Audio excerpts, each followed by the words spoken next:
Dear friend मानता हूँ और खास अजीज मानता हूँ। 100% आपका हर रक्षक बनकर मैं आपकी मदद करता हूँ। लेकिन आप पता नहीं क्यों सूरज की तरफ मुंह करके थूकते हो।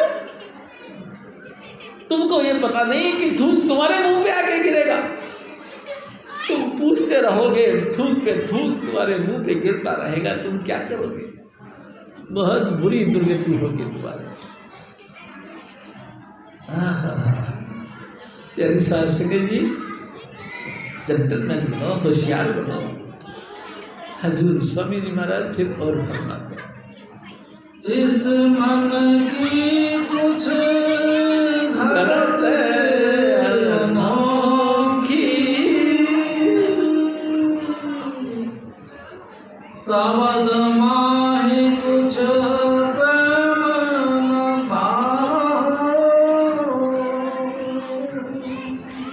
ये मन देखो। प्यारी शास्त्री जी, मैं आपसे एक और रिक्वेस्ट करता हूँ।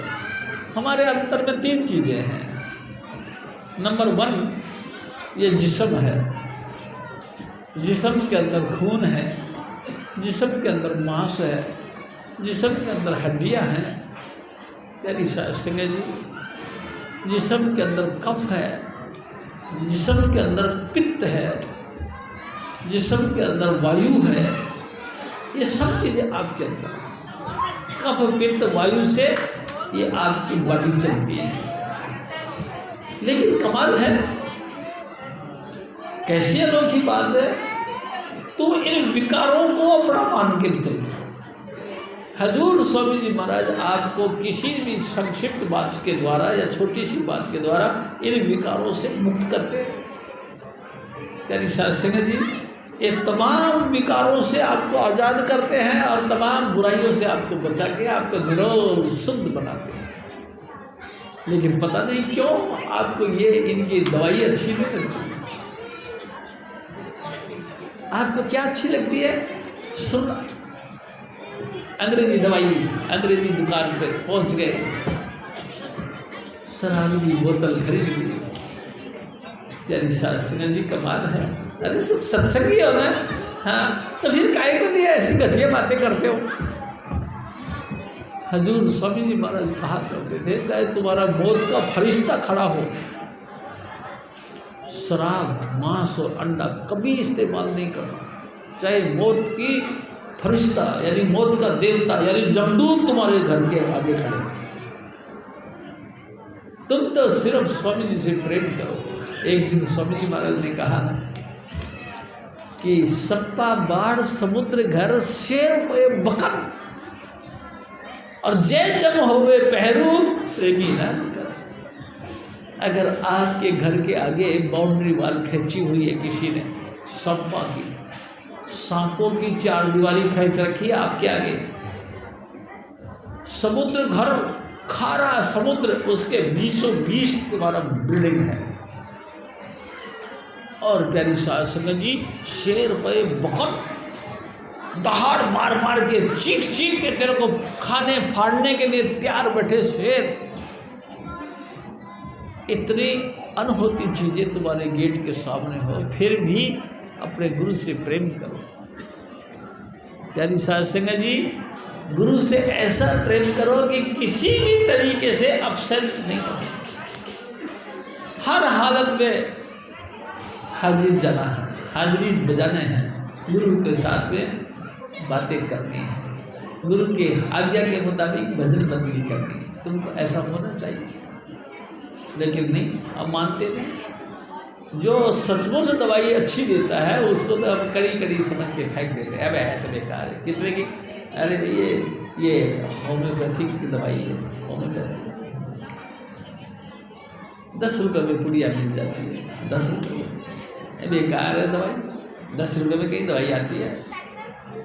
अब गए डॉक्टर के पास, एलोपैथिक के पास, उसने 400 रुपये दिए, और डॉक्टर बहुत बढ़िया, जरूर मेरे को फायदा होगा, क्यों मेरे को 400 दे दिए। यानी शास्त्री जी, आप तो बहुत बुद्धिमान हो। मैं कहता हूँ, देखो मैं कई दफ़ा भी कहता हूँ, ये सत्संग VIP सत्संग, ये मतलब कि बुद्धि कमजोर व्यक्तियों के लिए नहीं, जेंटलमैन जो सत्य और असत्य का निर्णय करने वाले की क्षमता हो, उसके लिए है ये सत्संग, दूसरा के लिए नहीं। आप जजमेंट लेने के लिए कब से रखने गुंजाइश रखते हो, यानी फैसला करने के लिए आपके अंदर हिम्मत है तो सोचो क्या सच है क्या झूठ है, सोचो। एक दिन स्वामी जी महाराज ने कहा, राम रहो साधु रहो गुरु गोविंद। साधु यानी कि जो नाम देने वाला हस्ती वो भी सदा रहेगा, जिसका नाम दिया जाता है वो नाम भी सदा रहेगा, और वो परमात्मा भी सदा रहेगा। तुम इनसे प्रेम रखते हो तो तुम एवरग्रीन बन जाओगे, तुम सदा सदा के लिए आनंद में रहोगे। और इनसे प्रेम मोहब्बत नहीं करी तो तुम बार बार मट्टी पलीत वाली होगी, कभी यहाँ तो कभी वहाँ मट्टी पलीत होती है। चलिए साहब सिंह जी, हजूर स्वामी जी महाराज फिर और फरमाते हैं, कैसे बचे बचे 84 ये नहीं चढ़ता गुरु की नाव। हजूर स्वामी जी महाराज, मेरे बच्चे सुन, कैसे बचेगा तू बता, जब तू गुरु का कहना ही नहीं मानता। अरे ये स्वामी जी महाराज ने, मेरा गुरा ने जहाज बनाया आओ जिन पार ले ना। जिसको भी 84 लाख योनियों से मुक्त होना है, आ जाओ, मेरे स्वामी जी महाराज ने नाम का जहाज बना रखा, नाम का। इस नाम के जहाज पे बैठ के पार हो जाओ, आ जाओ। नहीं आना चाहता तो फिर हम क्या करें? तेरी शासन जी आप बताओ, फिर हम क्या कर सकते हैं? हजूर महाराज कृपाल सिंह जी कहा करते थे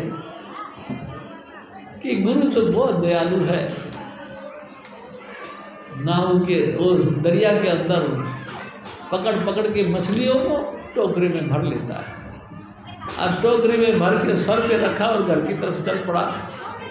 थोड़ी सी देर बाद में हलचल जब कम शांति होने लगी तो उछल के मेंढक गिरने लगे। कभी मसला यहाँ गिर गया, कभी वो मच्छी वहाँ गिर गई, और गए घर तक तो टोकरी खाली। अब गुरु क्या करेगा? सारे इधर उधर फंस जाते। यानी संगत जी आप एक्टिव बनो, बिल्कुल ध्यान रखो। काल ने जगत अजब परमाया, मैं क्या क्या करूँ बखान, जो साधन थे पिछले युग के 100 कलयुग में किए प्रमाण। जो पिछले पॉइंट जो जिन के ऊपर चल के बड़े बड़े ऋषि मुनि महात्मा पीर पैगंबर इस आध्यात्मिकता की वर्णन करते हैं, उनको प्रमाणित कर दिया है काल भगवान ने कि ऐसा करोगे तो ही तुमको गति मुक्ति होगी। कैसे होगी भाई? मेरे सतगुरु ने एक बात कही, देख शिव जी, पहले 1-1 लाख वर्ष की उम्र होती थी, 60-60 हजार वर्ष तक लोग तपस्या कर लिया करते थे। बाकी तो फिर भी 40,000 बच रही है। 40,000 वर्षों तक गुरुओं पर आनंद मंगल कर ली। अब तो उम्र ही सिर्फ 60 साल की है। यानी शास्त्र जी 60 साल में भी 1000 तरह की बीमारियां, उनसे जूझते जूझते जिंदगी पूरी हो जाती है। अभी बेचारा विचार ही कर रहा था, पता लगा कि चलाना कर गए, गुजर गए, भाई साहब चले गए। अच्छा क्या हुआ? अरे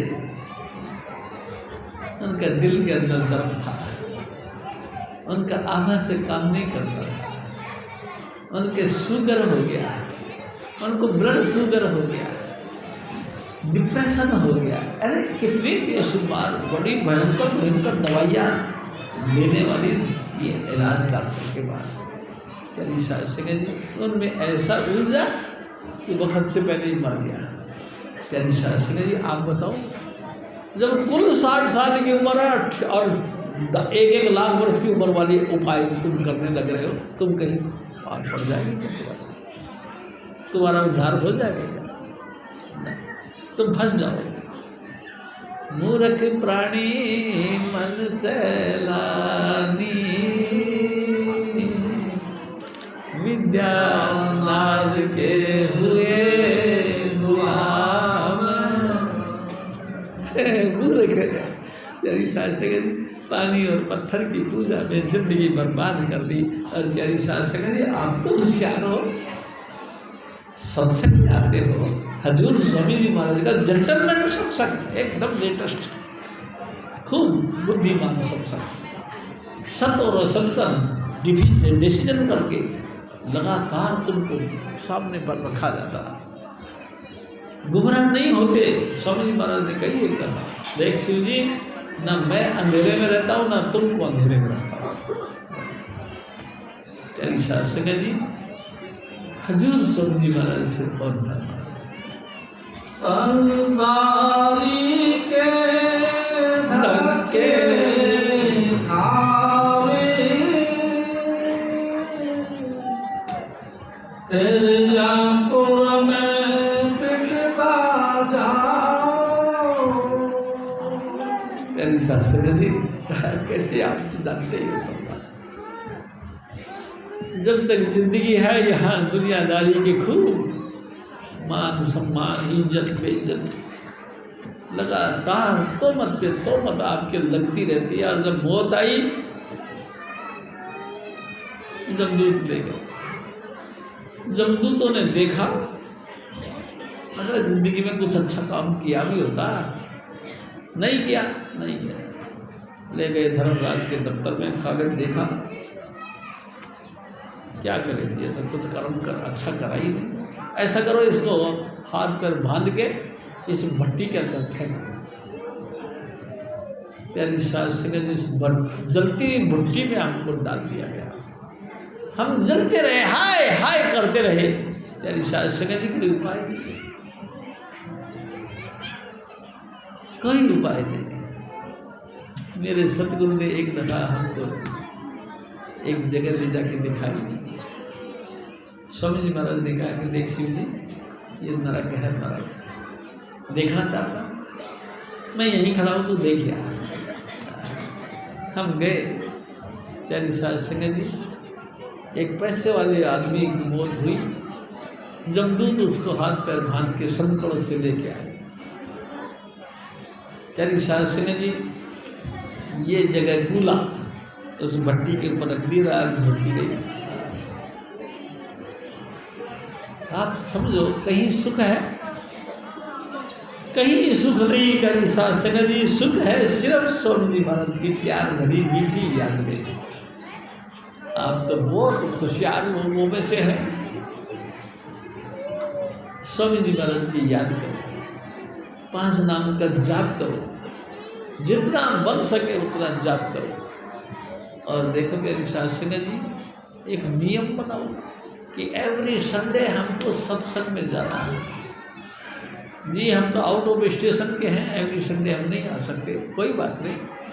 एवरी संडे नहीं आ सकते तो मंथली या वीकली या ईयरली कोई ना कोई फंक्शन, उस पर जरूर आओ,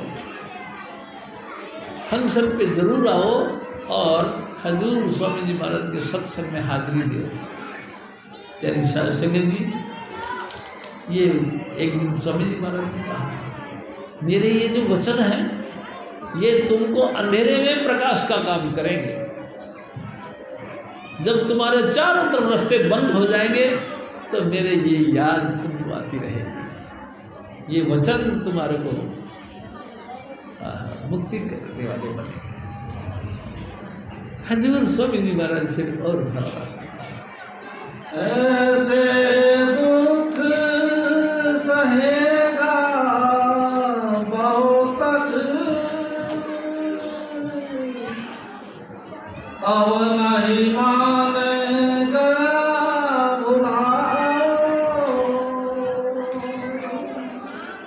प्यारी सास संगत जी, स्वामी जी महाराज की बातें याद नहीं रहती।